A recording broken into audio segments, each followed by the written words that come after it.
musiibooyinka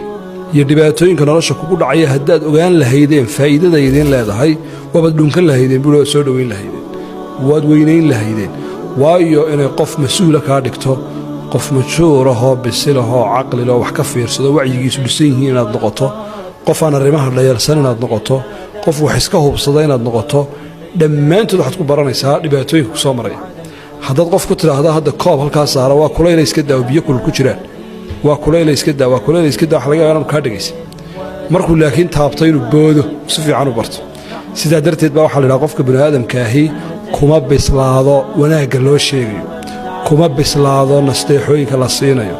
kuma bislaado tajaarub alaakhariin dadka kale iyo tijaabadooda iyo iskudaygooda kuma bislaado qofku laakiin wuxuu si fiican ugu bislaadaa dhibaatooyinka uu faraha kaga gubto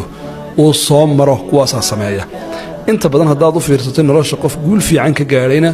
waa qof soo jibaaxay waa qof nolosha meelo badan ka soo dhacay sidaa darteed haddii ay dhacdo in qof garabkaaga ka baxo haddii ay dhacdo in lagu khiyaameeyo haddii ay dhacdo in wax kaa burburaan haddii ay dhacdo in wax ku khasaarto kullu daalik soo dhowee waxa